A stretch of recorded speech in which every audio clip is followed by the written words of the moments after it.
According to the mayor, more than 168,000 asylum seekers have come through the city's intake system since spring 2023, with nearly 70,000 currently in its care. The situation, which the city called unprecedented humanitarian crisis, has been a theme of concern to all and sundry.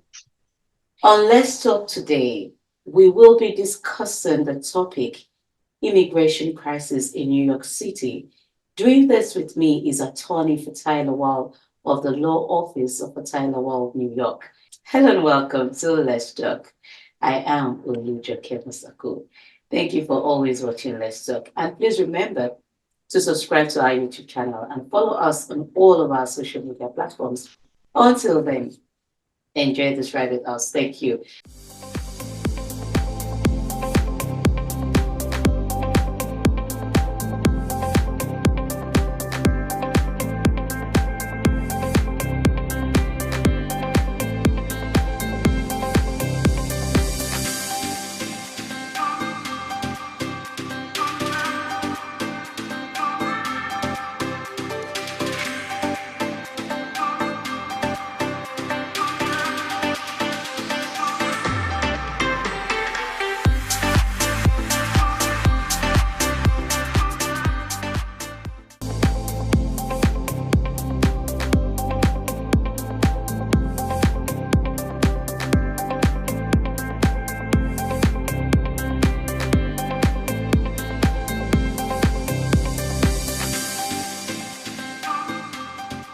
Thank you, attorney, for coming again. It's nice having you once again. Thank you for having me tonight. Okay. Now, record shows that more than 2.8 million migrants crossed the border in 2023, most of which were transported to New York City, and going by what the city called the situation, the city called it an unprecedented humanitarian crisis. What makes it so? Now, once again, I appreciate having me here on this program. What I want to say about the mayor saying this is unprecedented surge in immigrants coming into the United States, this is not unprecedented. If you go back into the history, if you go back into 1980s, 70s, we've had more than 3.5 million coming in during that period. This is not unprecedented. What is unprecedented is the way they are handling their affairs. The whole country is not coordinated. That is what's unprecedented. If the influx of the immigrants have been properly coordinated, it's nothing unusual. It happened in the past, where more than 3.5 million people came in. We're talking about 2.8 million. That's less than 3.5 million that came in, and there was no crisis because it was properly managed at that time. Thank you. Now, why did so many immigrants prefer to be bused to New York City? Aside the obvious reasons that is often said sanctuary state. Remember, New York State or New York City being what is termed sanctuary city, meaning that it's the city of the immigrants. That's why most immigrants love to come to New York City. Unlike some other states, whereby when they get there, the authority can hand the immigrants to the immigration authority. That don't happen in New York and some other states that's called sanctuary cities. That is why most people come to the New York City, because New York City is, like you said, it's a sanctuary city. So now, is it different from the other cities in the state? Definitely is different. There are some states there are some, not really the states, there are some cities that are called sanctuary cities. Some of the cities are in Chicago, in New York, in New Jersey, and some other states, whereby they welcome the immigrants. They are not anti-immigrants. Yeah, but the city is not what the New York City in particular, is not working with the federal government or the immigration, the DHS, to hand over the immigrants, the undocumented immigrants, so to say. In New York City, if you're an immigrant, you come in, you have a welcoming hand.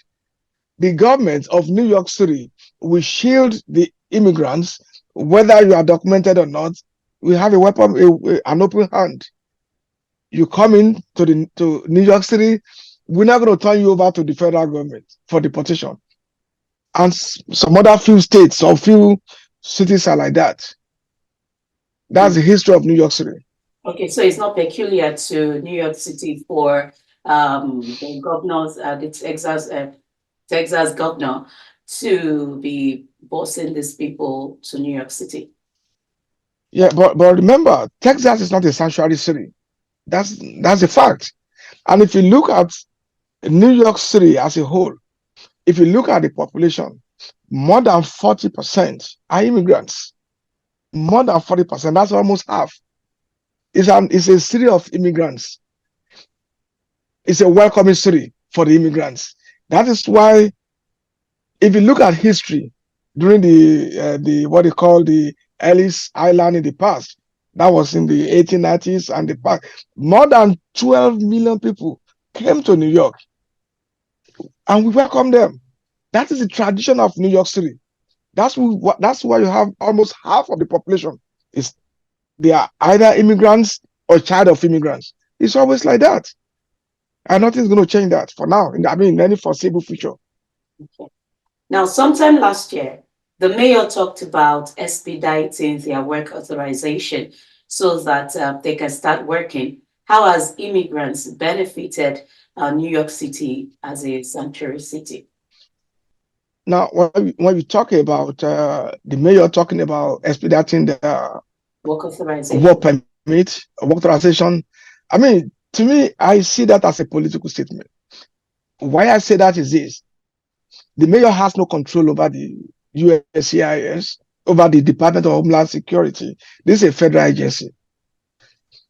The way they design the system, once an immigrant comes in under the humanitarian ground, they can apply for work authorization. And I've applied for so many of them.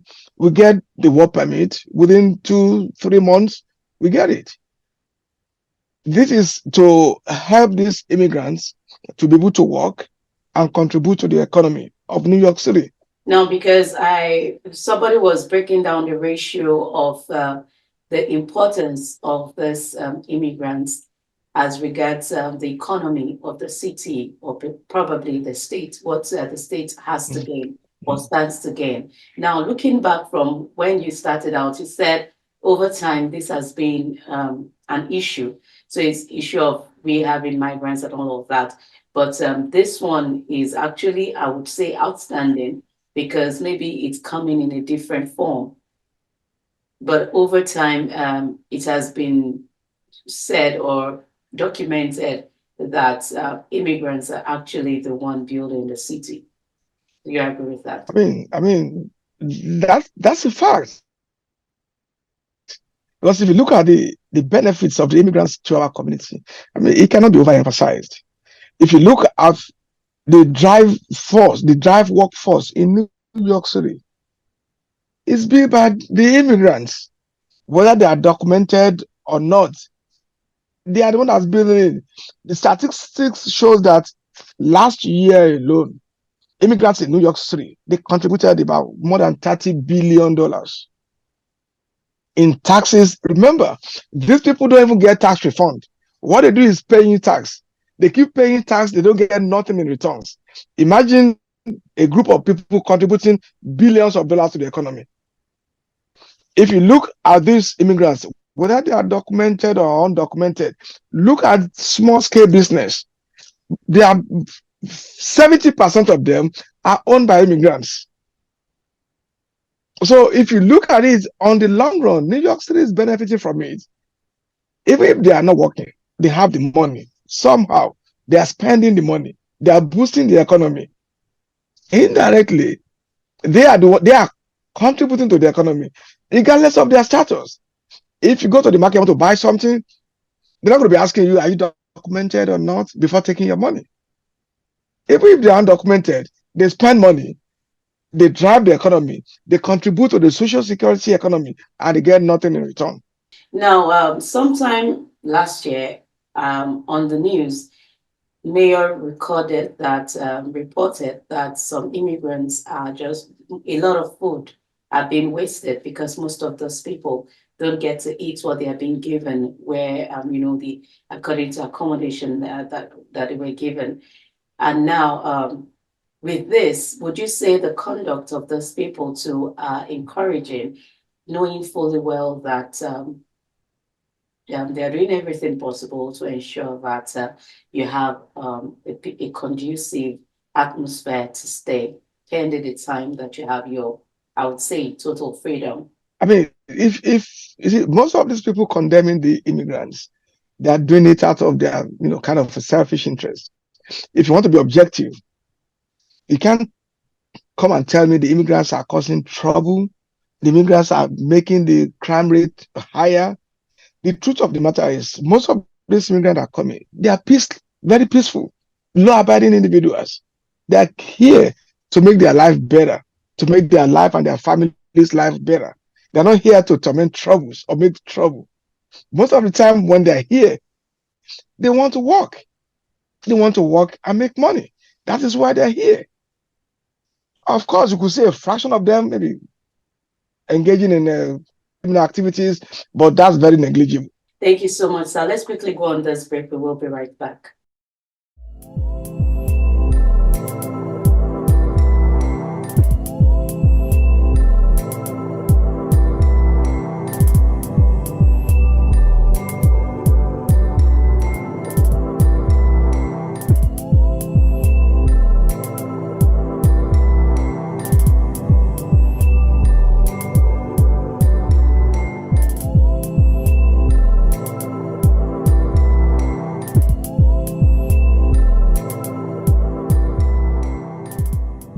Welcome back. If you're just joining us, the program is Let's Talk on the Anti-Work. Now, I've been speaking with attorney Fatai Lawal, law office of Fatai Lawal, New York. And the topic has been immigration crisis in New York City. Before we went on that break, attorney, we were discussing the issue of code of conduct of the immigrants and them having to waste food. Now, let's look at the many challenges facing the city, residents of the city, and even the asylum seekers, most especially in the area of housing. Now, there has been constant backlash for the mayor and protest in areas where city has proposed to camp them. Why so? If in any way we say, okay, New York City is a sanctuary state, all the people are welcoming, and now rehabilitating them in communities are becoming an issue. Like I said, as I said earlier on, the way the whole influx of the immigrant, the way it's managed, that is where we have the problem with. I remember I told you earlier on that this influx is not the first time that we're having this many people coming in. This is not the first time. Let me quickly. Okay, now when I'm talking about is this influx that you're talking about, is it the same way it's happening now that it has happened before, or this is a new one? Because with this one, it's not like they are coming on their own, or they are being sent, being bossed. Like last year, we could see like almost 100 bosses with this in particular people that came into the state and also were taken to some other states. And now you know that with what New York City is doing, that they're going to be suing all those bus drivers if they bring them. Now they started taking them to New Jersey, and from there they take the train and come here. Now I want clarification. Is this how it was, or this is just a new dimension to what used to be? No. This is not how it used to be. In the past, all the states were working together. It's not that Texas is going to say, I don't want to have any immigrants, I'm shipping them to another state. No, it wasn't like this in the past. Even when it comes to New York, they spread around. If they had spread around, if Texas is accommodating some of them, Chicago is accommodating some of them, other states are taking some of them, the crisis won't be this much. But a situation whereby you are just shipping everybody, to a particular city. Of course, without due coordination, it's going to be a mess. That's the problem we have now. Unlike in the past, whereby each state were ready to accommodate whoever is coming in. And you should know, it's politics per se. Like I was telling some of my colleagues, if it were to be the Republican in power and these people are coming in, Texas will welcome them with open hand. Other Republicans say we welcome them with open hand. It's purely politics, nothing more than that. And at the end of the day, they are burdening just a city because you are playing politics with people's life. This is really something very okay. So, as an immigration lawyer, what would you say are the challenges you encounter when filing for people, and how would you advise the city in order to mitigate and manage this crisis? Because from my own point of view, I beg to be cautioned. I would say, maybe from what we see on the news, they are actually doing their best. You see, these people coming in, a lot of them come to my office and we file for asylum for them. The truth is this: asylum seeking people are all over the world.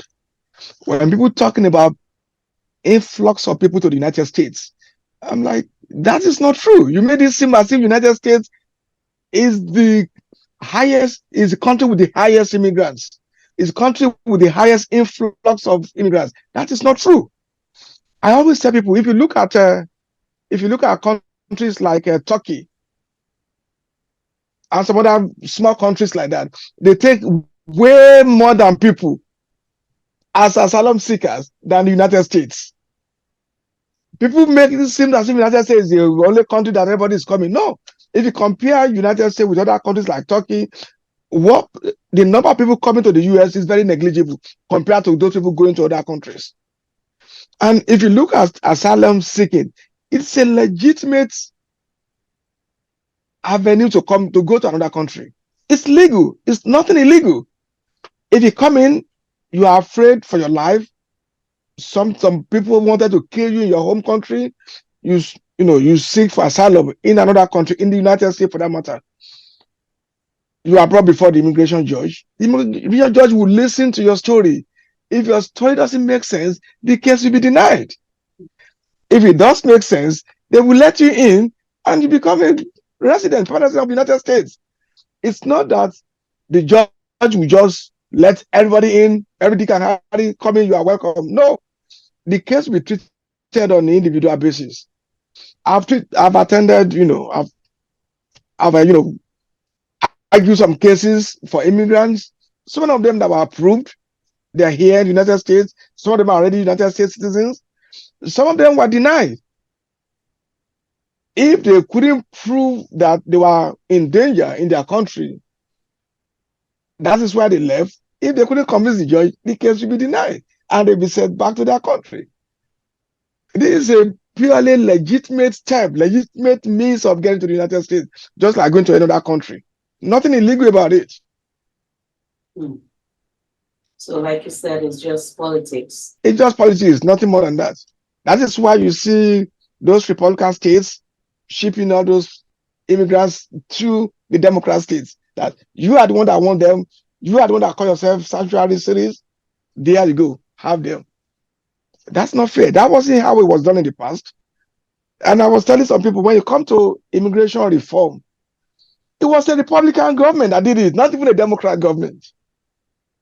But time has changed. Now that Republicans are now pretending to be anti-immigrants, whereas, this is just politics. The immigrants lover as well. They hire them. The immigrants work with them, whether they have papers or not. They do. But it's all politics. And they play politics with people's life, which is very unfortunate. It's actually because you could see most of them now. Just recently, there is a shelter rule that from 11 p.m. to 6 a.m., anyone who is not found in the shelter will be sent packing. That's something that I saw recently. And as an immigration lawyer, your advice to those who are thinking of coming to New York, precisely New York City, for greener pasture, what would you advise them, and what are the things that you would want people to take notes of when trying to come in either through the border or through the airport? Well, my advice to people is when you are coming, it's not going to be that easy. It's natural when you are changing location, you're changing your place of abode. Things are going to be tough. But regardless, you have to play by the book, play by the rule. Make sure you obey the rules. If they ask you, this is what you are supposed to do, comply with it. It might be rough at the beginning. At the end of the day, you're going to get there. If you truly have fear for your life, you're afraid, you run away for your life. Some people just come here for greener pasture. There's nothing illegal about that. It's legal, perfectly legal. And you tell us your story. We work with you. We present the case before the judge, and most of them have been approved. A very large number of it have been approved. Do you have any advice for the government? The advice for the government is just to stop playing politics with people's life. The so-called Republicans, they know that the undocumented immigrants, a lot of them are here in the United States. You can't even come together to find a solution to it. And now you have people who came in legitimately to seek asylum. You chasing them around. You are compounding the problem that we already have. If you let them stay in Texas, let them stay in whatever states they are, in Indiana, whatever state in Virginia, there will be no crisis. Because the truth is, we need the immigrants. We need them. There are so many jobs available that they are ready to do. Most of them are not criminals. They are here to better their lives. They are here to contribute meaningfully to the economy of the country, which they do. Like I told you, they contribute billions of dollars to the economy. They cannot earn any social security earnings, no retirement benefits for them, but yet they are contributing money to the economy. You can't be one-sided. You're taking their money, you're telling them you don't know they exist. That's double-sided. You can't do that. You can't appropriate at the same time. You know they are here. You are benefiting from them. The system is benefiting from them, and yet you say you don't want to see them. If you don't want to see them, why taking their money? Why taking their contributions? It is purely politics. I keep telling everybody it's politics. It's so unfortunate. And I feel for the immigrants when they come in, the way they treat them as if they are nobody. These are human beings first. We are just opportune to be here in the United States. Those who are born here are just opportune to be here. Nothing makes us special or different from those people coming in. I see them, I listen to them when they come to my office, and I feel for them. Thank you so much, sir, for your time. This is actually heartbreaking, but I think we'll just keep sending our prayers to them and pray that they get settled fast. That's our Thank you, sir, prayer. again for your Hopefully. time. I appreciate. You're welcome. And to you out there, thank you too for being part of the show. It's nice knowing that you're always there to watch us. And I hope we'll see you next time. Bye for now.